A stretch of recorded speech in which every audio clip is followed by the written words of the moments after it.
I started in radio when I was about 15 years old. Mm-hmm. I was in New York City, and I was a tremendous fan of shows like The Witch's Tale and The Silver Flute. These are probably shows that you never even heard of, but they were major shows in those days, and kid shows.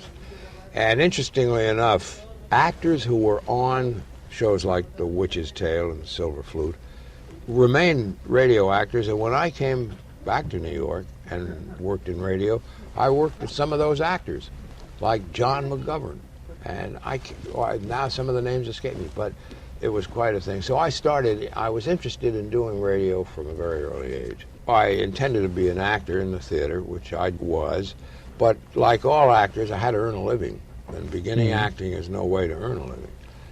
You can drive a cab, you can wait on table, but there was radio. And so I moved into radio in New York and then remained with it for a long, long time, also doing theater and films and everything else, but radio was the backbone of what I did. And I loved doing radio.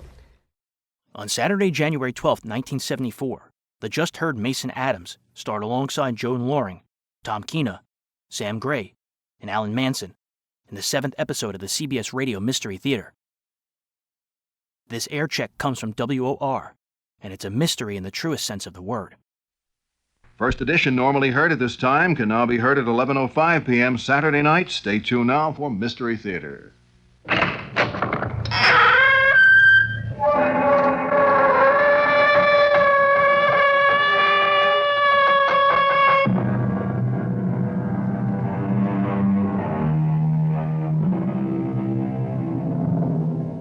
Come in. Welcome. I am E.G. Marshall. Welcome to the sound of suspense, to the fear you can hear. What do you think about witches? Not the bony hags and atrocious crones of Shakespeare and legend, or the poor unfortunates of Salem, but witches who are young, witches who are beautiful, witches who even fall in love. Excuse me? Who let you in here? Well, I hope I'm not disturbing you. I'm only trying to make a deadline. Well, if you're in the news business, I've got something for you. It better be good. I'm going to have to kill my wife. That won't be news till you do it. I know. I want you to know why. Okay. Why? Because she's a witch.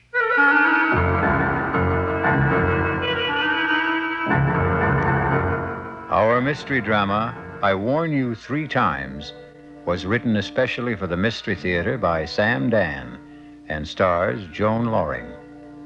It is sponsored in part by Anheuser-Busch Incorporated, brewers of Budweiser.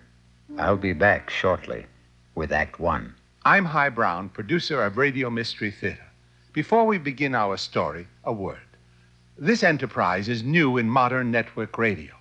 But for many who grew up with radio drama, it's the return of a special kind of magic, a vast and magic theater where nothing is impossible, where the listener's imagination is the real star. And now that we're on, we'd like to hear from you, so much so that if you send us your name and address, you're eligible for one of 50 prizes each week for 3 weeks. 2 AM/FM stereophonos, 2 travel clock radios, and 46 anthologies of modern suspense.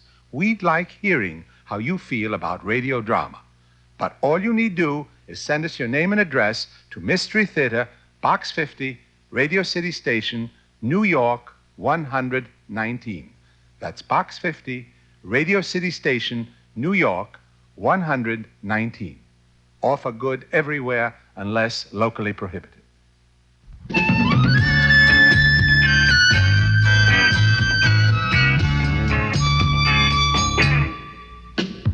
While the lower speed limits may be slowing you down, Suburban Savings is setting your savings full speed ahead. For a limited time, Suburban Savings is going the limit and paying a top 7.9% effective annual yield on all new 4-year 7.5% savings certificates. And Suburban guarantees it for 4 full years.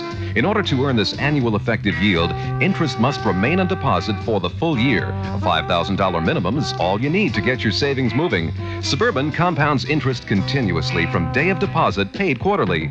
Early withdrawal prior to maturity is subject to a substantial penalty. Let your savings go the limit. Go to Suburban's convenient offices in Hackettstown, Sparta, Bayonne, Edgewater, Elmwood Park, Emerson, Morris Plains, Nutley, and Paramus.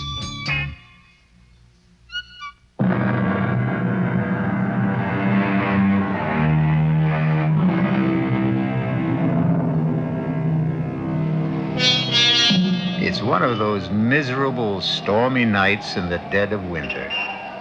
A thick, clinging, wet snow seems determined to smother the entire earth and everyone on it. You'd think that most people would choose the cheerful indoors, a warming fire, a relaxing drink, a comfortable bed. That's the problem with most people. You can't figure them. For instance, consider that line of cars crawling down Main Street, bumper to bumper, skidding, sliding. Where is everybody headed on a night like this? Have we become a race of lemmings? Do we follow some mysterious, unconscious drive? An interesting speculation, but we won't pursue it. We'd better consider the traffic, which has come to a complete standstill. A car seems to be stuck at the intersection. Let's go, sister. That light's green. Oh, officer. Well, what are you waiting for, lady? My husband. Your husband? The light was red, and he said he wanted to step out and clean off the rear window. Hey, mister. You finished back there? He just stepped out. It was a moment ago. Tom? Well, maybe he slipped in the snow. Tom, are you all right? Lady, ain't nobody around the back. But he just went out to clean the... to clean the rear window. That's what you said. But what could have happened to... Just sit there a minute, lady. Hey, lay off of that horn. I know you got one. What's wrong, officer? Did you see a guy get out of that car up Did front? I see a guy get out of the car? Yeah. Did you? Huh? Are the police after someone and escaped? Oh, come on, Buster. Just tell me. Did you see a guy cleaning off the rear window of that car up front? Well, to tell you the truth, I wasn't paying any attention. I was listening to the radio. Now, there could have been somebody, but then again, I couldn't say there was. It's not that I'm not trying to get involved, officer. I'm a citizen. I know my duty, but Well, thank you. Officer, where is my husband? He was just there. Lady, he disappeared. How could he disappear? I don't know. I do know he ain't here. What am I going to do? Well, you can't keep blocking traffic, lady. You gotta move on. Where? Well, it beats me. But you must find him. Look, you got troubles with your husband, that's your problem. But when you hold up traffic, that's my problem. Will you feed her a little gas, please? Come on, let's go. But I can't. Lady, you gotta go somewhere. I can't go anywhere. I don't know how to drive.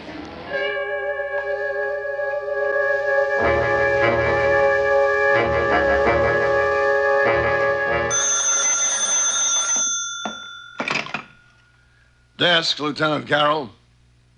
Yeah. Nobody wants this guy, you say? Well, technically, that isn't true. His wife wants him. Okay. Well, look who's here. Lieutenant? You won't win any Pulitzer Prizes around this joint tonight, Peterson. I was hoping you might have a little bone to throw me. Page 1. I'll settle for 2 inches on the bottom of page 38. If you promise to remember 2 R's and 1 L. First name Irvin, not Irving. Lieutenant Irvin Carroll. We may have something shaping up. Ah. I don't know where it can go. Everywhere or nowhere. What have I got to lose? Sitting over there on the first bench. Ooh, that's nice. And married. Well, you win, you lose. A very, very weird story. Tell me about it. No. Let her tell you about it. Why don't you ask her? Excuse me. My name is Fred Peterson. I- I'm a reporter for the Union Messenger. Oh, no, I don't want to talk to a reporter. Why not? Because Because you're afraid? Why? Could you put Tom's picture in the paper? Well, that depends. Has Tom done anything? He's disappeared. Well, we'd need the how, the when, the where. The when? About an hour ago. Where? On Route 986 at Main Street. How? I don't know. You see, we were driving south. It was snowing hard, and he said, I can't see out the rear window. The light was red. He stepped outside to wipe it off. He didn't come back. Where did he go? I don't know. Well, where could he go? I don't know. In that snow. And there's nothing around there? Could you give me a why? I can't imagine. I don't know what to do. I sit here waiting. Look, my name is Hedy Parsons. Tom and I, we've been married 5 years. We don't have any problems. I mean, we're very happy. If you print his picture in the story, maybe someone will see it who can help us. Excuse me a minute. Well? Yeah, I think I'll run with it. I don't blame you. I was always partial to girls with honey-colored hair and baby blue eyes. Ah, so you noticed, too. Have you run a check on her husband, Tom Parsons? Well, he's not one of the known bad boys. No record at all. And what did she say he did? He's an accountant. He has his own business in the Barstow building. You looked him up in the phone book? Checks out. They were headed south, huh? That's what she says. If it was a trip, there should have been bags. There were. His and hers? His and hers. How does it look? What do you want from me? I don't solve crimes. I sit here behind the desk. Come on, Lieutenant. Now, this is one for you, Fred. How could a guy disappear just like that? And in that storm. There's no place to go. He could have had a car following in back of them. A friend was driving it, maybe? Well, he had to go somewhere. But why? Right now, we're treating it as missing persons. It's all we can do. He's not wanted for anything. He's a legitimate citizen, as far as we know. He hasn't even done anything to her. At worst, he left her in a car. He hasn't even deserted her. Yet. Who was driving? He was. She can't. Well, that's abandoning her, isn't it? No. At best, we'd have him for abandoning the car. Yeah, excuse me a minute. Listen, Mrs. Parsons.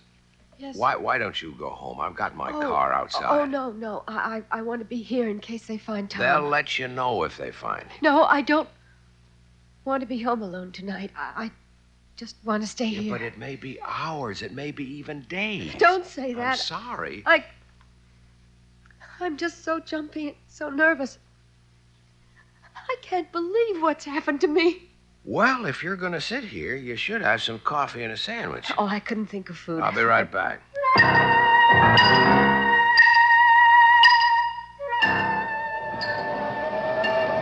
Hey there, Officer Dennis. Well, look who's here, the friendly reporter. Yeah, listen, that girl. Yeah, I was going to ask what girl, but I won't. Yeah, I want to start at the beginning. Oh, well, you know, Lieutenant Carroll's got 2 R's, but Patrolman Dennett's got 2 N's. Yeah. What did happen? Well, like she said, he went out to clean the rear window, and he was gone. Anybody see him? I checked the car and back, but who looks, who notices? Where could he have gone to around here? Well, on the south side, you got open fields. On this side, a couple of warehouse buildings locked up. Night watchman? Yeah, he's a retired cop. No sign of anybody trying to break in, to hide, or whatever he may have wanted to do. Okay, so what could have happened to the guy? Well, it's all very interesting, but in 15 minutes I go off duty, and I won't have to worry about it.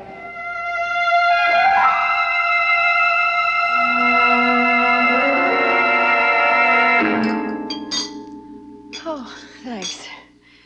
I didn't think I could touch a thing, but I must have been starving. Has there been any word? Yeah, you'll hear the minute they know. Now listen, Hedy, I can help you, but you have to help me. I'll do whatever I can. We have 2 basic roads to explore. 1, somebody was out to get your husband. Oh, no. No. Tom is the mildest, sweetest, most obliging guy on earth.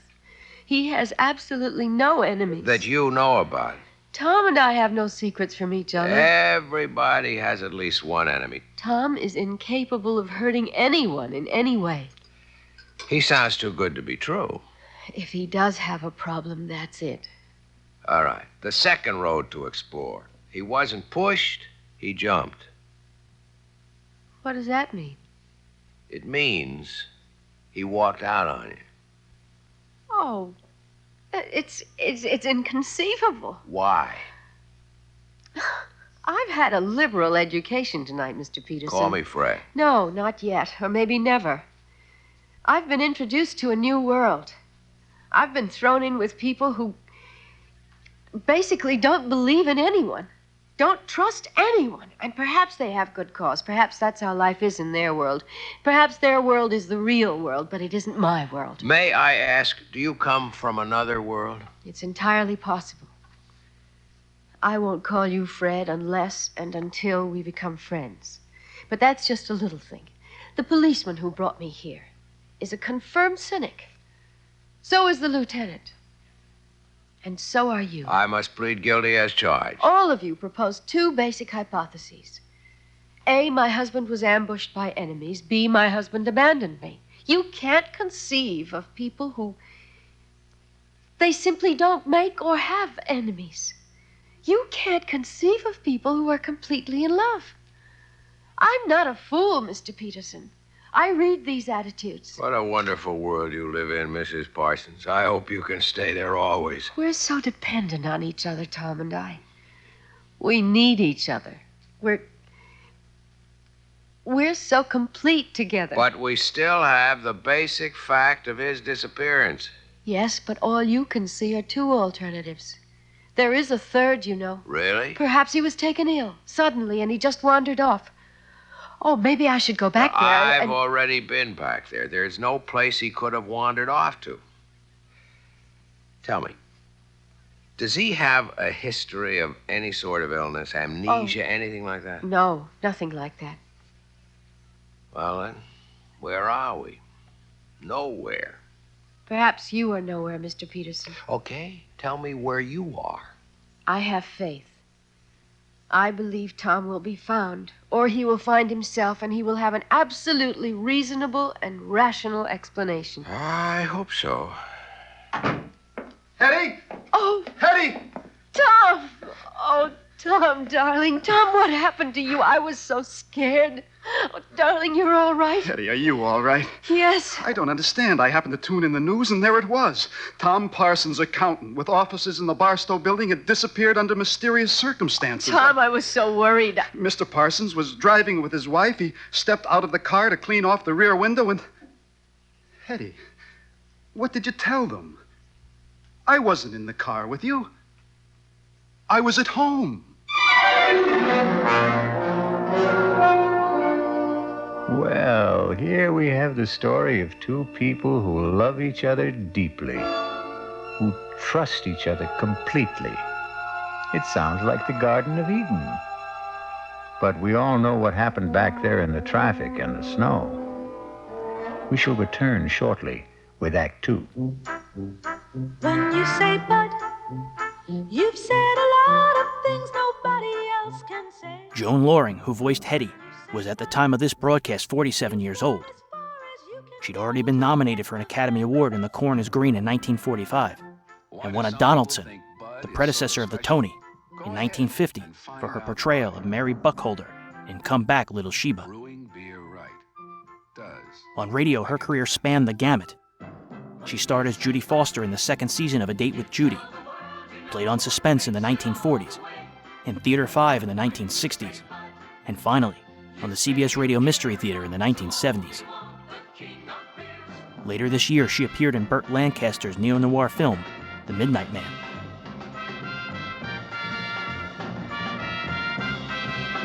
When you say Budweiser, you've said it all. Anheuser-Busch, St. Louis. WOR New York, your station for the Mystery Theater. Hey, Mom, what's for dinner? Hey, Mom, what do you got? Hey, Mom, what's for dinner? Hey, Mom, what you got? Hey, Mom, you bought some yummies and our hungry little tummies can't wait anymore. Shop at ShopRite, why pay more? It's our favorite kind of store. They got good things to eat, they do. Hey, Mom, we sure love you.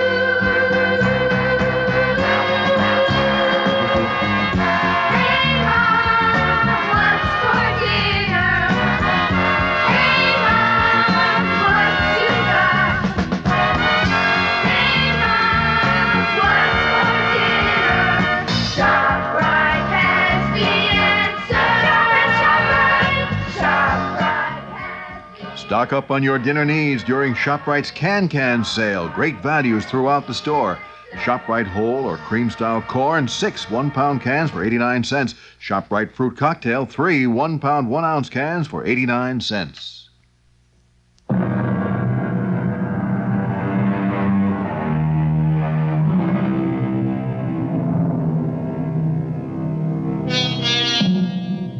You've seen these couples, or rather heard of them. They dwell in a sea of perfect harmony, never a ripple of discord. But when they do have a disagreement, well, it's a beaut. Here we have Fred Peterson listening to Hedy and Tom Parsons having a fantastic difference of opinion. Tom, how can you say that? Hedy, darling, I was not in the car with you. I was home. Home. You said, let's get out of this miserable cold and snow. Let's head south for a couple of weeks. Hedy, when did I say that? How could I say that? You know I'm swamped with work at the office. You came home this afternoon, Tom. You said, how would you like to leave for Florida tonight? And I said, give me an hour to pack. Excuse me. Who's he? Oh, he's just... I'm just Fred Peterson of the Union Messenger. A reporter? Oh, please, don't be alarmed. I assure you it's a thoroughly respectable profession. Well, I see no point in emblazoning this all over the newspapers. Is there anything to emblazon, as you put it? This is a private affair. Tom, tell me what happened. What happened to you after you left me? Hedy, I told you I never left.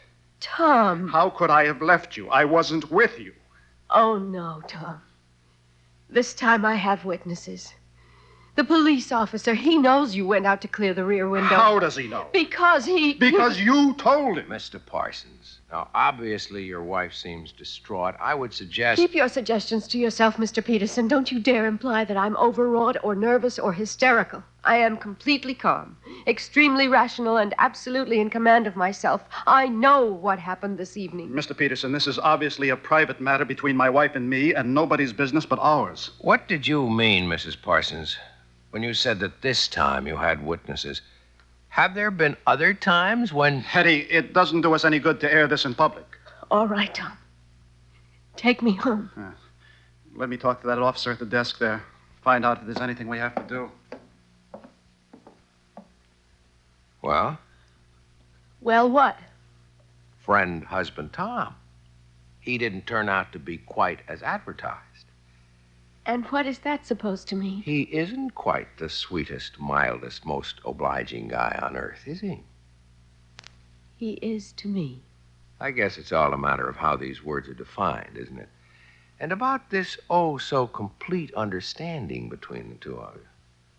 Won't you at least admit you're having a difference of opinion right now? I don't have to admit anything. Okay, don't shoot. I'll go quietly.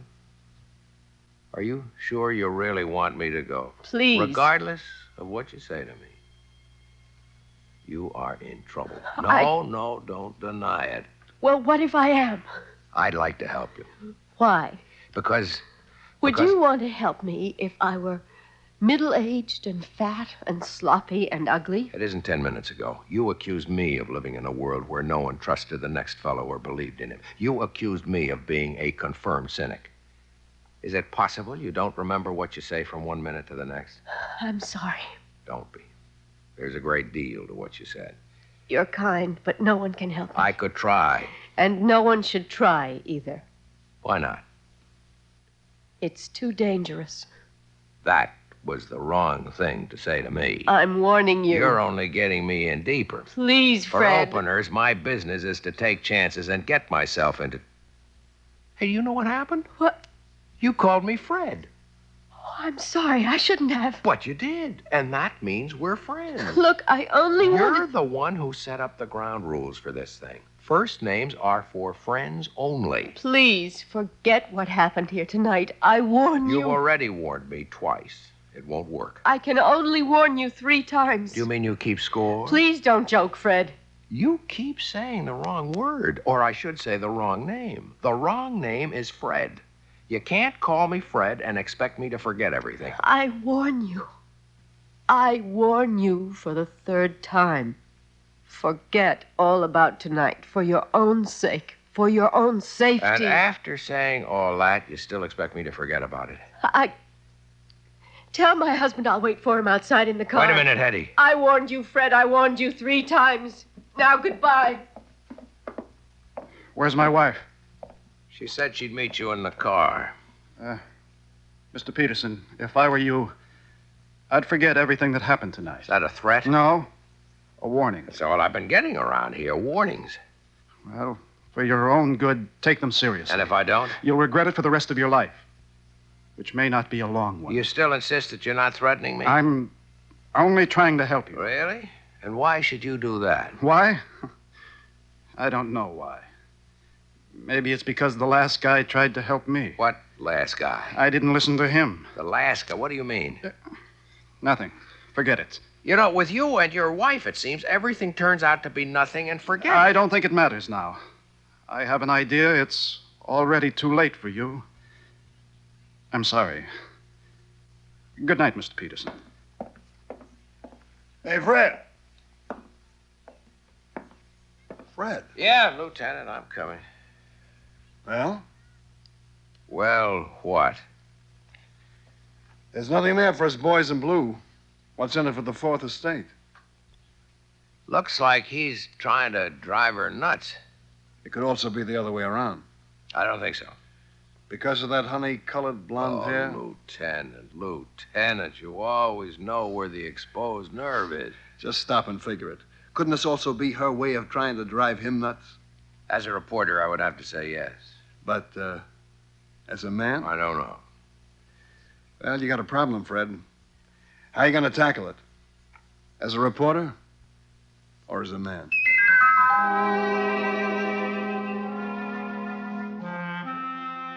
How much rehearsal would you get for an evening show? How much time would it Depended on require? who was producing it. High Brown used to rehearse us. We would get in there, we'd read the script once, we'd get on the mic, and it would be timed and ready to go, and we would go. He moved very, very fast, very economically. Other shows you'd take hours to do. It all depended on who was running it. Of all the years that you spent in radio, was there an outstanding experience? And what was the most satisfying or gratifying job? It was all fun. All of it was good. It was all fun. You know, once I addressed the National Association of Broadcasters, or one of those organizations, on what it was like to work in radio, and I got a joke from a friend.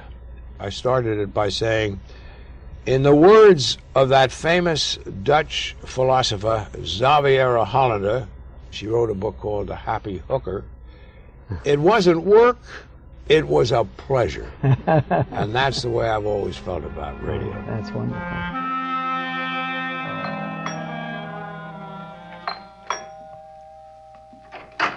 Good morning. Oh, Fred, what are you doing here? Won't you ask me to come in? Well, You could also offer me a cup of coffee. It's been a long drive on a cold morning.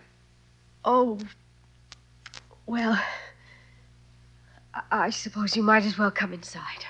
How gracious. I'm sorry. I'm still upset, and you should know why. Come into the kitchen. I was just pouring myself a cup. Thanks. Charming place you have here. Thank you.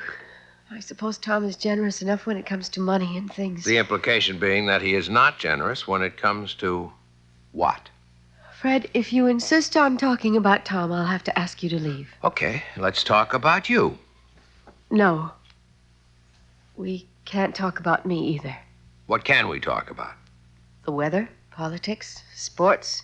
You'd be surprised. I'm a very well-informed person. We could talk about art or literature. I didn't come here to talk about those things. I know why you came here. Do you? Fred, I'm a married woman. But you're not a happily married woman. I'm happy enough. Okay. Let me tell you why I'm here. As a reporter, that is. It doesn't happen very often that you get a chance to be in on a story before it's a story. You follow me? No. Last night, all I could have gotten out of it might have been a squib on the back page, or maybe nothing. But something's happening here. Something's building. I don't know what it is. But one of you is lying. One of you is trying to destroy the other. And you think you can stop it? Oh, no, that's not my job. But there's going to be an explosion. And I want to be there when it blows. Because then I'll have a story. And that's all this is. That's all I am to you. A story. I was talking as a reporter. But as a man, Yes. as a man, I'd like to help you, Hedy. Even if it meant losing your story? Yes. I'd like to believe that. Why can't you?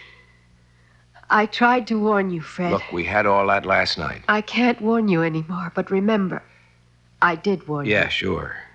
Don't brush it aside, Fred. Hedy, on the general subject of warnings, I've had a few in my day. From gangsters, from politicians. I mean from people who had clout. But I did warn you. Look, if you want me to, I'll sign a receipt.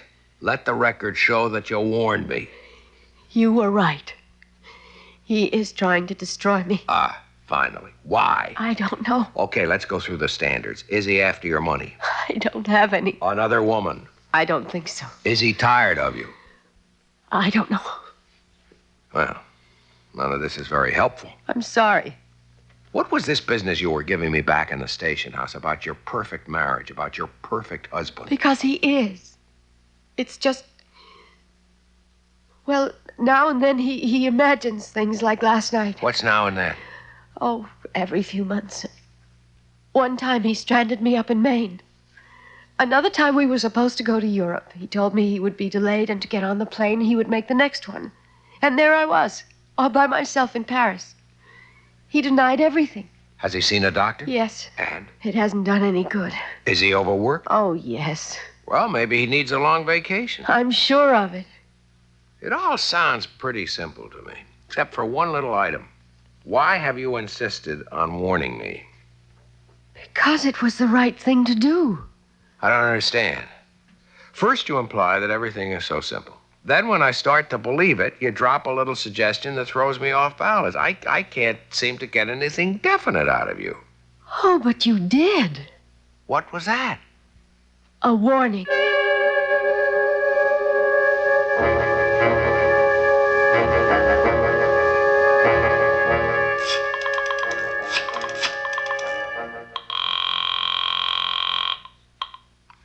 Lieutenant Carroll?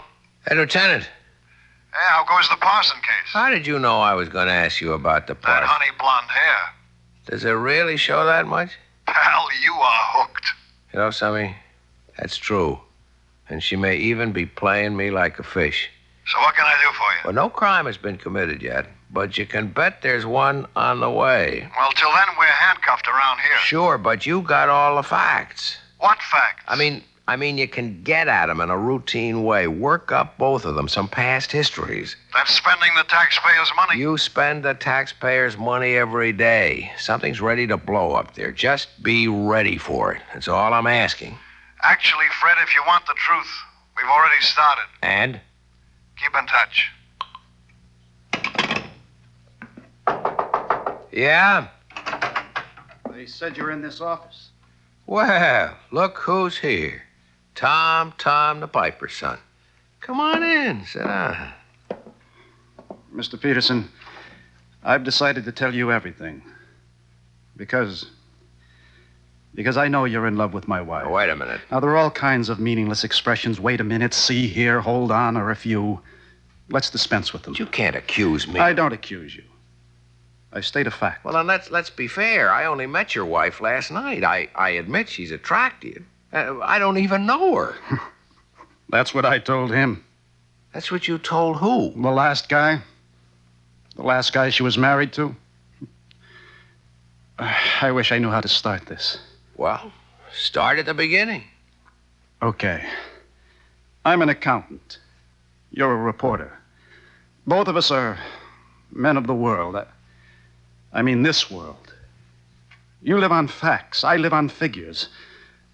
So how can I tell you? How can I expect you to believe me when I say that Hedy isn't a human being at all? She isn't? No. She's a witch.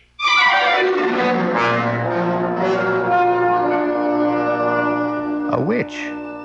Yes, that's what he said. A witch. But how can it be? Wasn't all that witch business over and done with more than 200 years ago? Well, That's what we intend to find out shortly when I return with Act 3.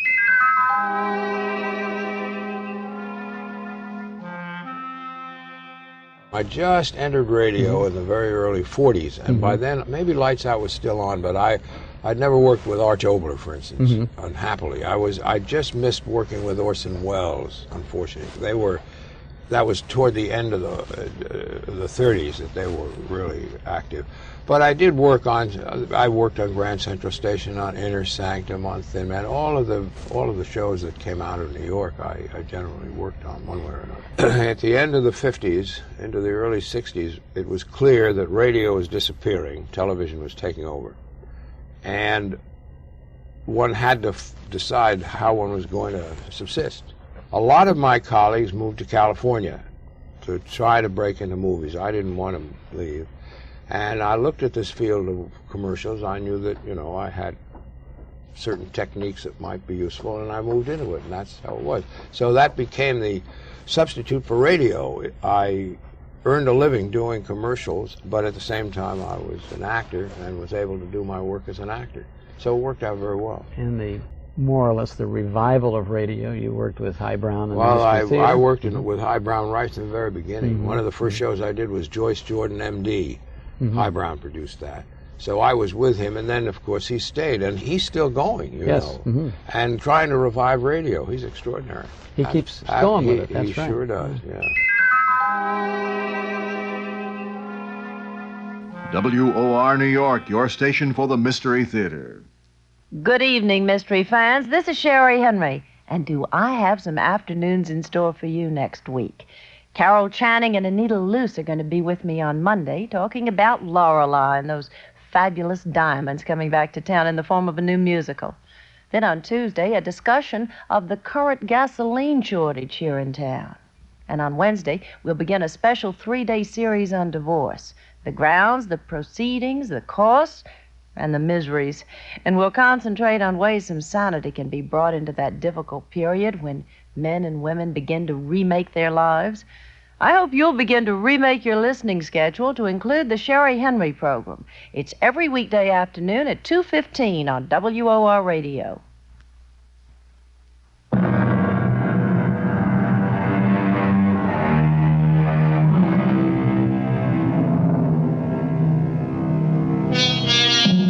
Tom Parsons and Fred Peterson sit in a newspaper office. Both are young, alert, stylishly dressed, every bit the modern, sophisticated men of today. And yet, the subject, the very serious subject under discussion is witchcraft, of all things. Well, it isn't every day a man accuses his wife of being a witch. It isn't every day a man finds out he's married to one. I can only say it's incredible. I know. That's what I said when he told me. When who told you? The last guy. Tell me about the last guy. I met Hedy on a cruise ship about 5 years ago. She said her husband had just somehow disappeared. She was distraught. You know, she does the distraught bit to perfection. I know nothing of the kind. What happened? Had he fallen overboard? Well, that's what she made everybody think. Till we got a radiogram from shore. He claimed he knew nothing about the trip. Well, either he had boarded the boat or he hadn't. Okay, let's get all of that cleared away. There was a ticket in his name. There were some people who claimed they had seen him. The trouble is, there was a pretty drunk bon voyage party. Most everyone was in no shape to remember anything. Oh, yes, a steward did claim to have seen him aboard, but I'm convinced the steward was bribed. So I bought her story. I fell in love with her. Just as you did. And I helped her kill him. Just as you're going to help her kill me. You know what I think? I know what you think. You think I'm a nut. You could look it up. 5 years ago, Stacy's Mountainville Lodge in the Adirondacks. She called me. She was desperate. Come up here. He's going to kill me. I flew up. I found them. They were near a cliff. She was screaming for help. I started fighting him off. I guess he slipped. He fell over the side. He was killed. Look it up. Coroner's office. You'll see. An accident. Let's assume I buy all this. How does it make her a witch? Oh, she told me. She'll tell you afterwards. She's a witch. She falls in love with men, gets tired of them, and destroys them. I think you must be... I know. I'm here to warn you. But I'm going to kill her first. Let me get you a cup of coffee. You're a fool. I'm here to save your life. Sure. Okay. Look her up. I mean that. See if you can find a trace of her. See if you can find out where or when she was born, who her parents were. She has absolutely no background, I tell you. Don't get excited. Lord, this is all so familiar. All of this is what he said to me and what I said to him back there before I killed him. Now, nobody's going to kill anybody. I don't know you. But you look like a nice guy. Take my advice. Save yourself. Save yourself.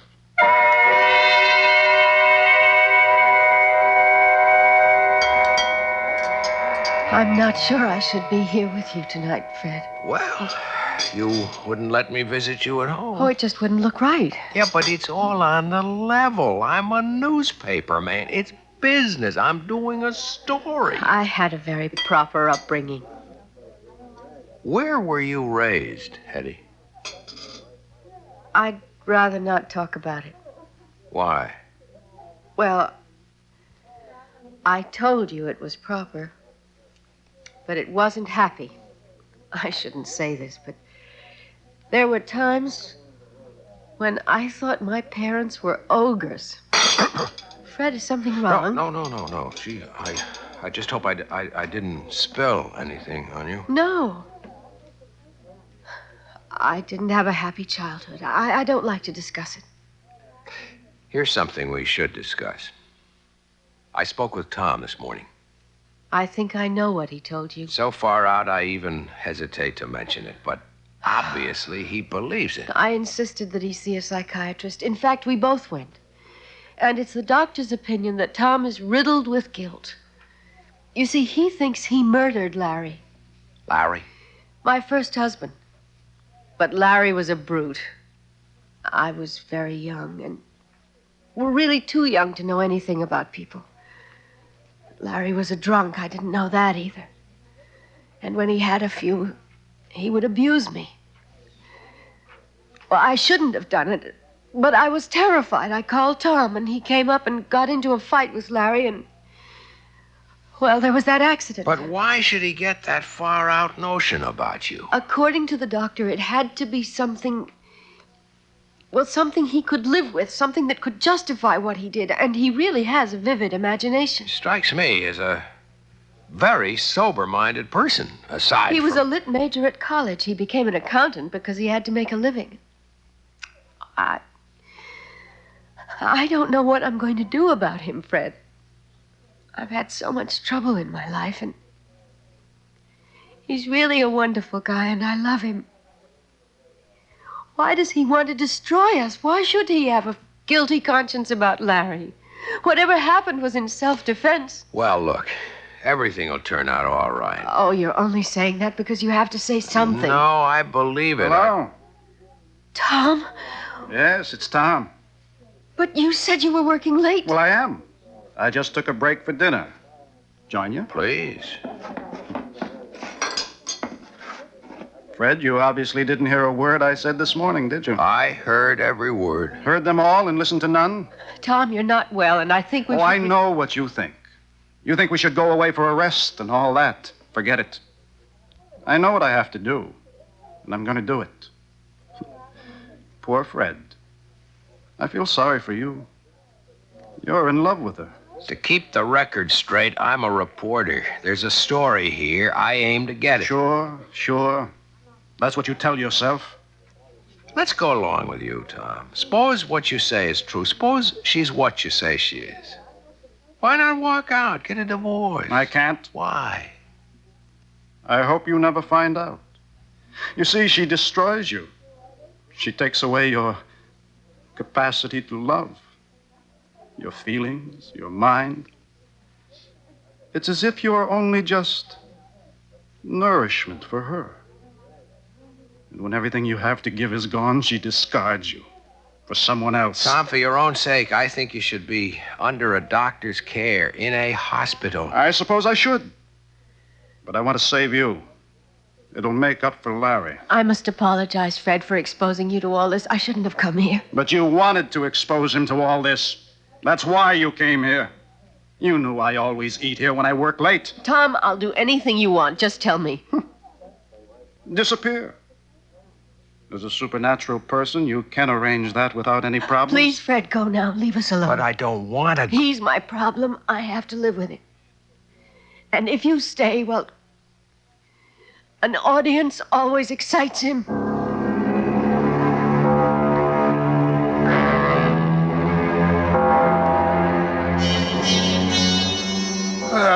Now, look who finally showed up.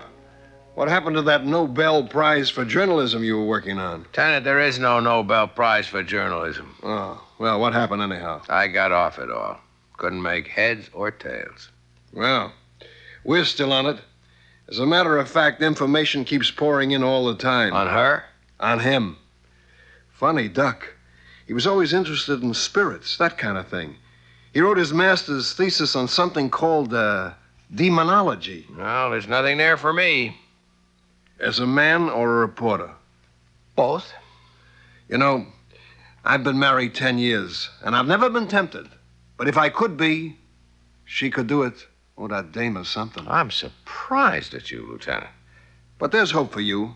If what you say about the husband is true, he winds up in the loony bin, and after a respectable interval, she could be yours. That's what's in your mind, right? You are the most cynical person I know. Come off it. We're two of a kind. I'd even wait for her myself. Lieutenant Carroll. Is Fred Peterson there, please? Hold on, I'll see. It's the girl you love. Cut it out. Okay, the girl we love. You hear? Yeah, I guess I'm here. Take it. Hello? Fred, I'm scared. What's the matter, Hedy? Don't ask any questions. Just come to my place. Quickly.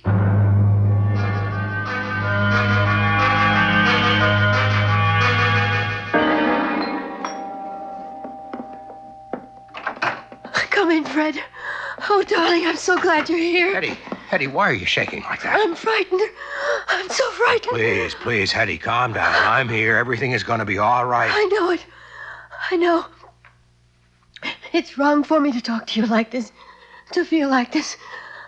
But I can't help it. No, we'll work it out. Somehow we'll work it out. Now. Why are you scared? He asked me to take his suit to the cleaners this morning, and I found this in his pocket. It's a receipt. Read it.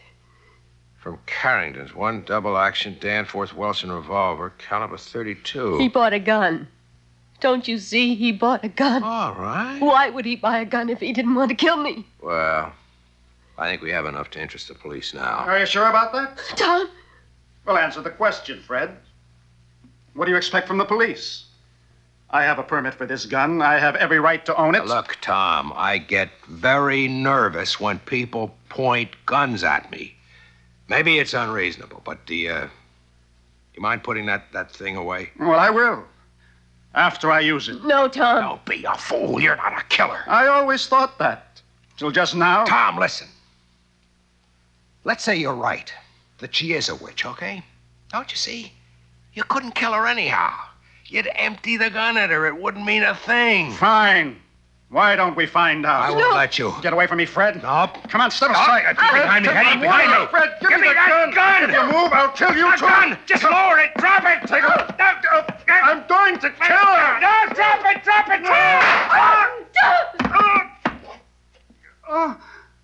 Tom! You did it. Again, Hedy. It did it. Again. Again? Call a doctor, Hedy. What for? You poor sucker. You think she's not worth it. You think she's paradise? She is. She is. But it doesn't last. It doesn't last. And then she'll kill you. She'll kill you, too. Tom. He's dead. Tom. You saw there was nothing I could do. I know. Better call the police.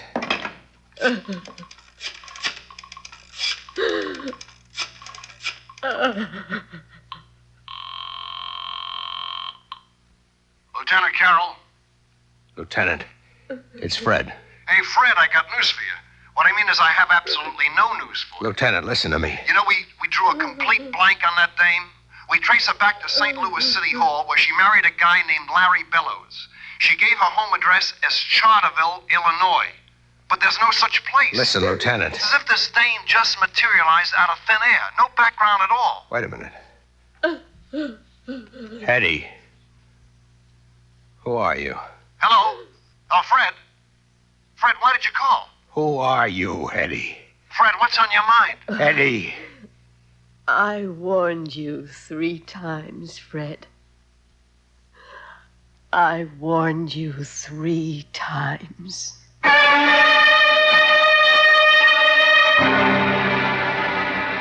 And how many warnings would you have needed? Or heeded? That's the trouble. When they have honey blonde hair, it's so hard to take them seriously. A mistake. You should always take every woman seriously.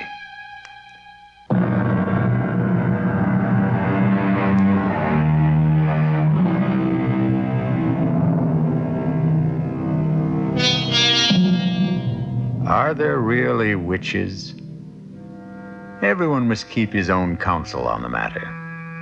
However, if you should happen upon a damsel in distress, and she has honey blonde hair and baby blue eyes, remember, we warned you 3 times. Our cast included Joan Loring, Mason Adams, Tom Keena, Alan Manson, and Sam Gray. The entire production was under the direction of Hyman Brown. Now, a preview of our next tale. Look at me, Mama.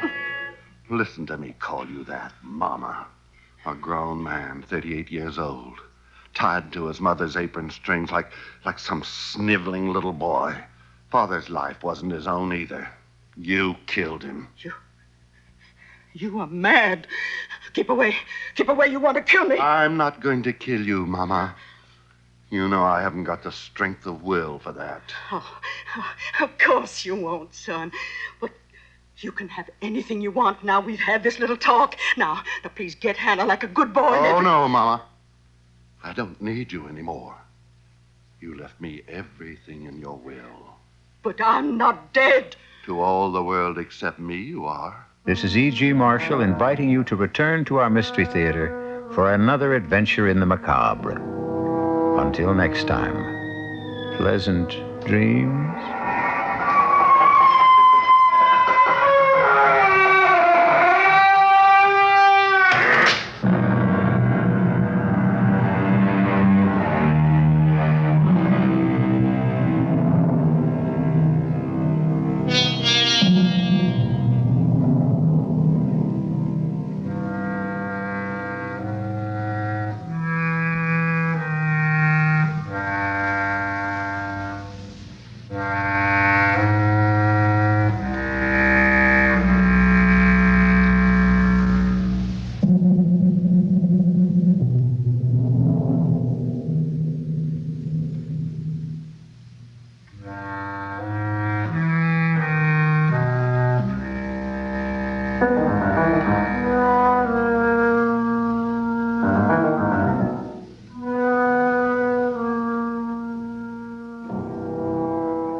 preceding Mystery Theater program was furnished by the CBS Radio Network. All the late news next from the WOR newsroom and the mid-January weather forecast. And then Joe Franklin takes over. Make your life more meaningful. Share your interests and enthusiasms. Join one of the social, recreational, educational, or hobby groups at Marble Collegiate Church, 5th Avenue and 29th Street in Manhattan. And hear the Mystery Theater tomorrow at 5:05, right after the 5 o'clock news, here on WOR New York, an RKO General Station. Good evening. Here's the news at 9 from the WOR newsroom. Bill Maher reporting. Special Watergate prosecutor Leon Jaworski met with reporters today and came on tougher than his predecessor, Archibald Cox. Jaworski said he will present any incriminating evidence about President Nixon to the federal Watergate grand jury without waiting for a final ruling on whether it is possible to indict an in-office president. Said the prosecutor, "If I came across something involving the president, I would feel an obligation to present it to the grand jury." Jaworski revealed that he has recently gotten a new batch of what he called significant evidence from the White House, and he said he has hopes to be ready to seek indictments in the case by the end of February. Grumblings that the energy crisis may be a put-up job are coming from all sorts of sources. A wire survey released today shows that more oil flowed into the United States in 1973 than a year earlier, and while statistics were hard to come by, it appears that much of the increase occurred after the Arab oil shortage had begun. In one port city, the hike was a spectacular 531%, and that's not all.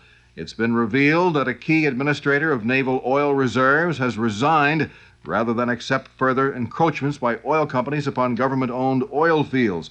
Lieutenant Commander Kirby Brandt has said he's leaving the Navy because he refuses to continue lying for the government. Brandt believes that the oil crisis is a phony issue manufactured as an excuse for opening government lands to oil men. Meanwhile, Senator Walter Mondale of Minnesota has said he wants to see a Watergate investigation of the oil crisis. Mondale claims the people have a right to know what's really going on. Now more news. High-level attempts to hammer out a Middle East peace settlement continue this evening. State Secretary Kissinger is in Israel, where he conferred earlier today with Prime Minister Meir and other high-ranking government officials. Kissinger traveled to Israel after having met yesterday and today with Egyptian President Sadat. Kissinger presumably carrying Sadat's position on a Mideast troop disengagement plan to Israel for Mrs. Meir's reaction. The head of the Metropolitan Transportation Authority, William Ronan, says the experimental Sunday half-fare program is going to be extended. The half-price plan on subway, bus, and commuter rail will be continued at least until the end of June. Memorial Day and Washington's birthday will also be included. According to Ronan, an additional 500,000 people have been lured to public transit since Bargain Sundays got underway. An off-duty New York City policeman has been charged with homicide in connection with the shooting death of a fellow off-duty patrolman in bizarre circumstances early today. The charge has been filed against William Donahue of Staten Island in the death of Timothy Murphy, who also lived on Staten Island. Donahue told investigators that he fell down some cellar stairs at Murphy's home after both officers had been drinking. He said that Murphy apparently came to his aid, and as Donahue started to regain consciousness, he drew his pistol and accidentally shot Murphy. The National Weather Service forecast now: clear and cold tonight, low 15 to 20, sunny and cold Sunday, high near 30, increasing cloudiness Sunday night, low in the mid-20s, a chance of occasional light snow Monday, high in the low 20s. Northwest winds 10 to 20 miles per hour, diminishing to about 10 miles per hour by morning. Variably winds 10 miles per hour or less Sunday, becoming southerly at about 10 miles per hour Sunday night. In clear midtown Manhattan at the moment, temperature 25 degrees, humidity 63%, the wind northwest 10 miles per hour, the barometer 30.37 rising. That's it. The news at 9. Bill Maher in the WOR newsroom, inviting you to stay tuned now for Joe Franklin on WOR New York, an RKO General Station.